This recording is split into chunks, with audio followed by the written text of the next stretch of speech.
am the new generation of scary stories. It's time to retire the boring, emotionless voiceovers. With my voice and melody, you will experience the full spectrum of emotions. Subscribe if you like my videos, and also send me your scary stories to my email. And please indicate how you would like me to introduce you in the video. Good luck.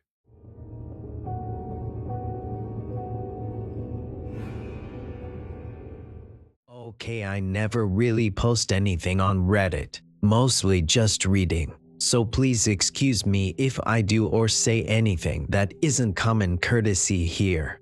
In around 2018-2019, I-5F, at the time was 1819, was living in Nebraska, where I grew up. I lived in the largest city in Northeast, but it was still essentially surrounded by corn and wheat fields. The city was expanding, so rich folks started building huge houses with giant properties on the edge of town as things proceeded to grow.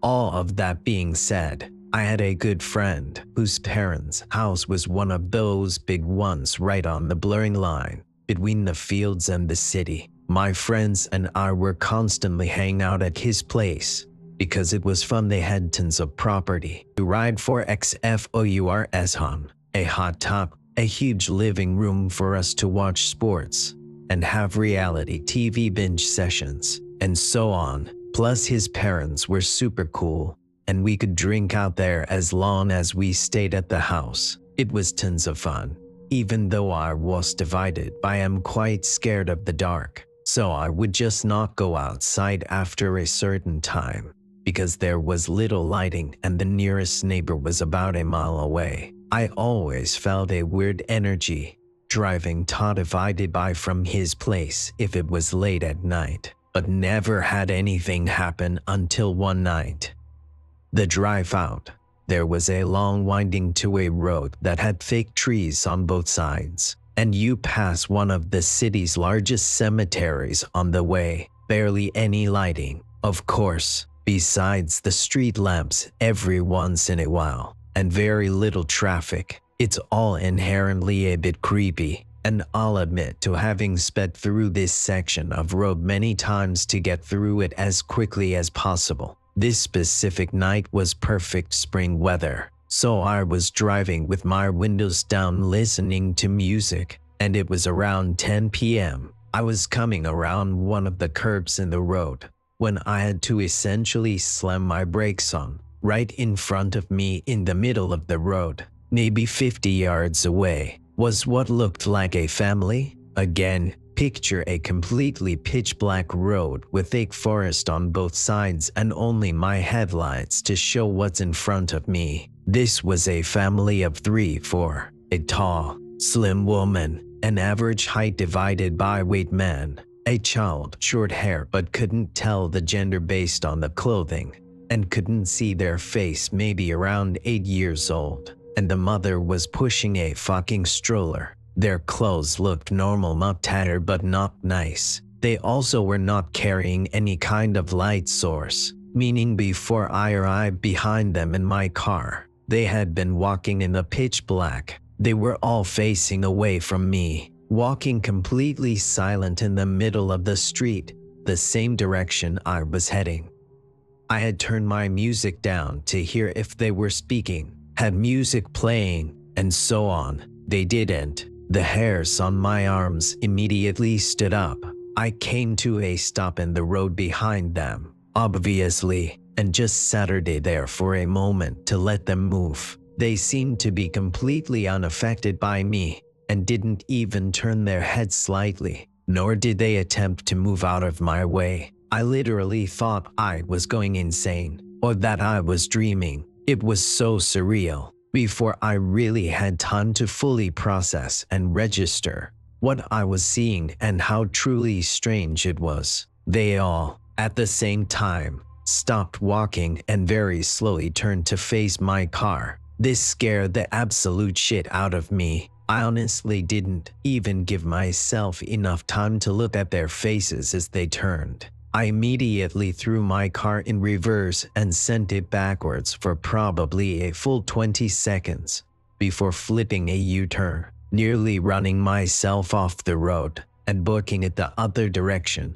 The only thing I remember noticing is that the stroller looked to be completely empty. This was the part that sticks in my mind the most. I've never felt terror like that in my life. I checked my rearview mirror probably 1,000 times before getting to a main road and never saw a glimpse of them. In fact, I never saw a glimpse of them ever again. I tried asking my friend and his family about it, only to essentially feel like I was insane because of the way they looked at me. Every time I tell this story, I get one of three reactions. They immediately think I'm fucking cuckoo, think I'm lying, or have had something sort of similar happen to them. I really don't care if no one believes me. Honestly, it was, and still is, the creepiest thing to ever happen to me. I think about it all the time. It was either some weird-ass family trying to scare the shit out of someone, a distraction for an attempted robbery divided by assault divided by and so on, or it was something more sinister. I'm going to tell myself for probably the rest of my life that it was the first option.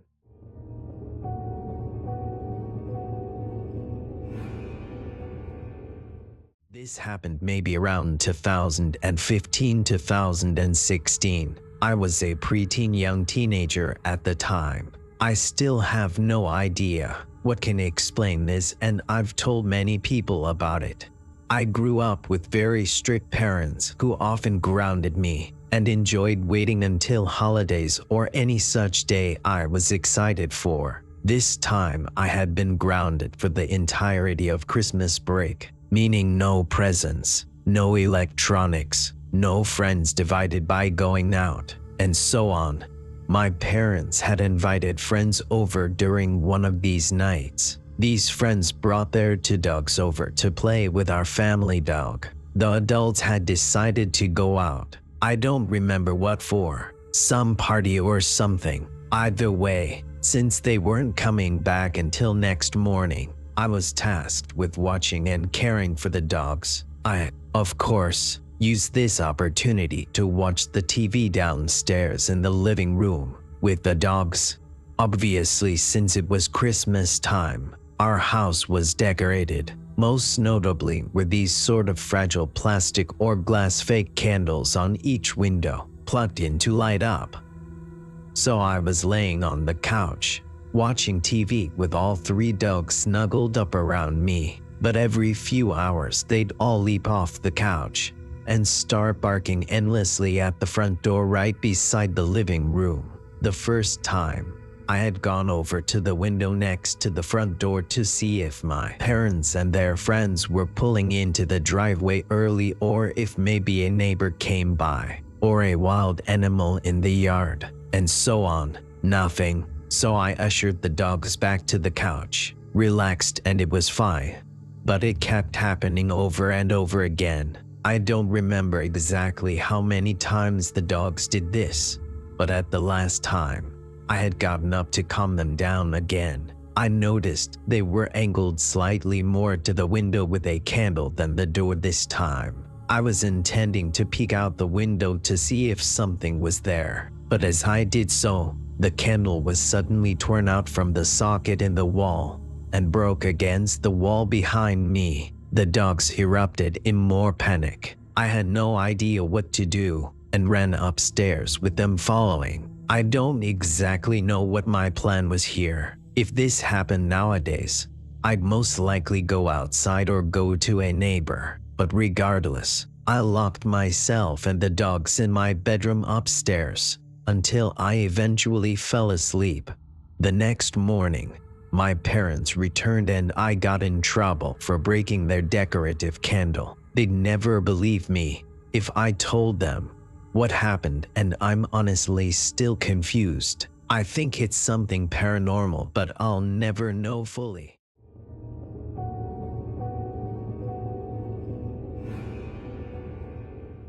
So this story happened about 11 years ago. I was a senior in high school at the time, but it is the single most mind-boggling thing that I have ever experienced.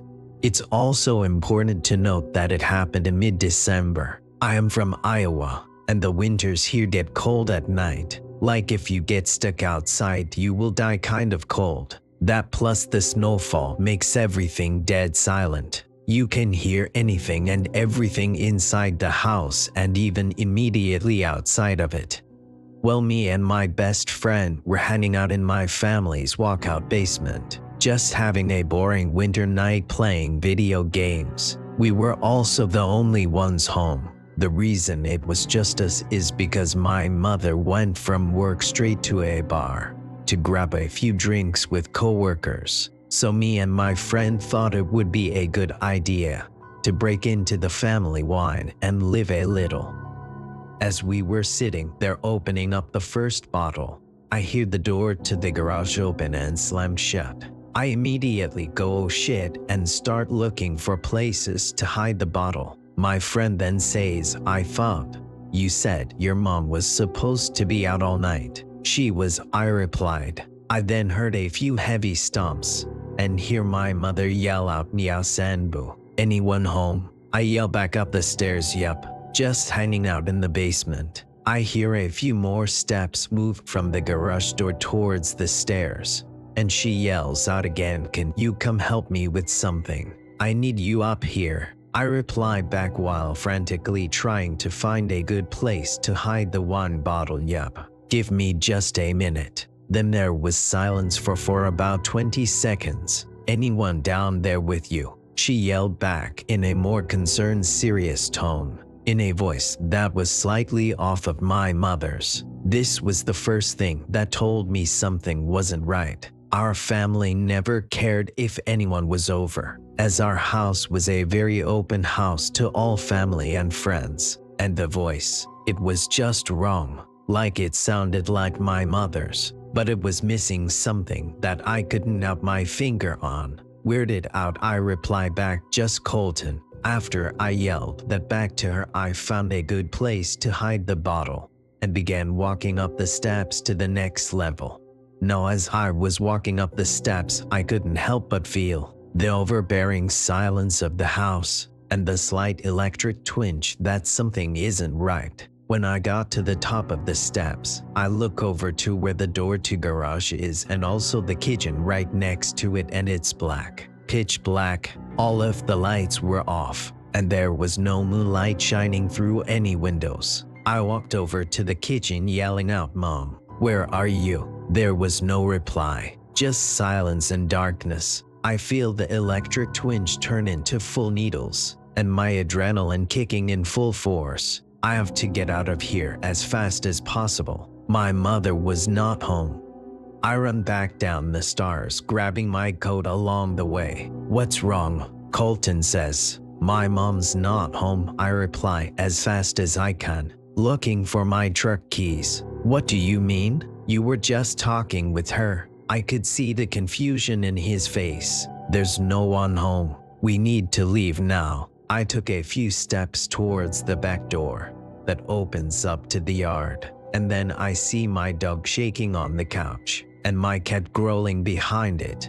I couldn't leave them. I just knew that if we left, something would happen. Are we leaving? Colton said, still confused as all hell. No, I can't leave them here alone. Something is really off. I'm going to call my mom and figure this out. I pull out my phone and call my mom. She picks up immediately. Mia Senbu. What's going on? She answers. Mom, were you just home? I heard you yelling for me from the second level, and when I went up you weren't there. I said frantically, hoping that she was playing a joke. No, I'm just leaving the bar. I wasn't feeling very well. Are you okay? What do you mean you heard me? I fill her in on the whole story and she rushes home. Colton and I stayed in the basement with the animals until she got home. But before she did, you could hear something upstairs. Not walking or sitting on things, but a pressure in the air. like a black hole was slowly moving from one room to the next,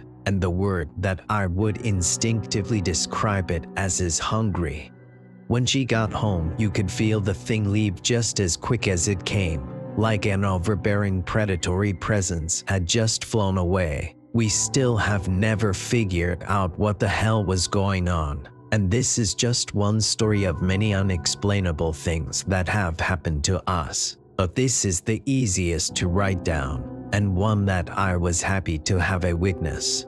My mother has passed away now, and I have moved away to Arizona, but whenever I go back to Iowa and I see Colton, he still gets creeped out by what had happened. I will never truly know what happened, but I know that whatever it was that had my mother's voice, it was evil, and it was hungry.